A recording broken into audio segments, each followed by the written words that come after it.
tu Karachi tu je.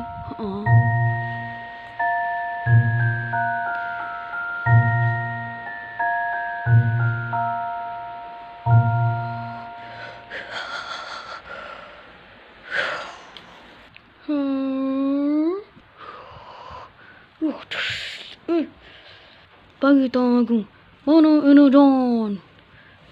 Ini John apa tu? Ini John yang betul kota tu lah. Itu betul tahu ke? Oh iya, ke situ.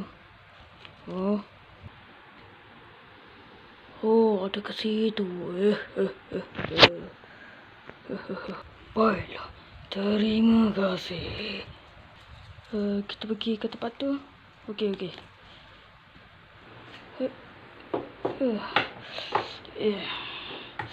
Diri. Okey. Aduh, apa saudara kasih tahu pula?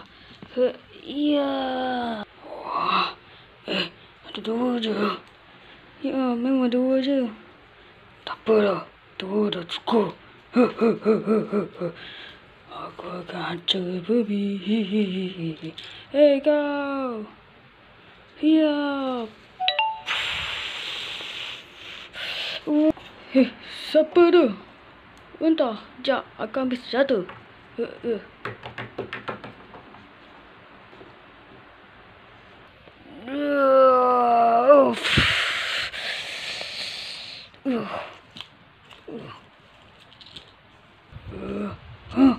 Kau lagi, Ultraman Jet.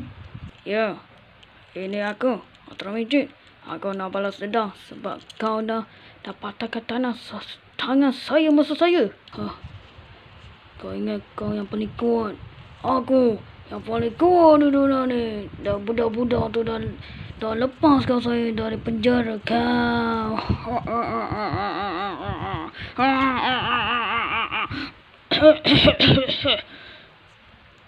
Janganlah, tunggu apa lagi? Jom lah, hiya. Wish. Ni, aku dah bawa.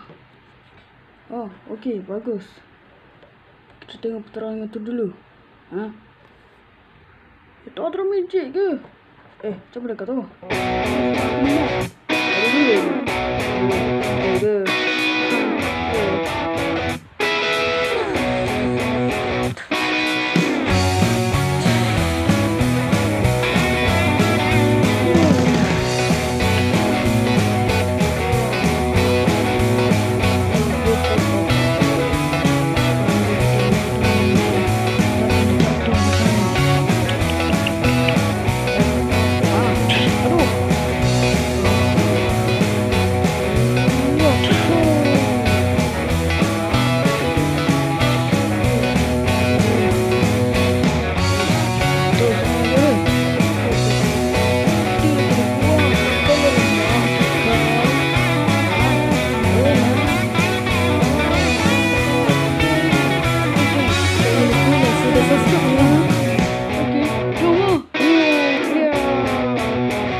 Yes, tidak meninggal, aku pergi dulu. Wih.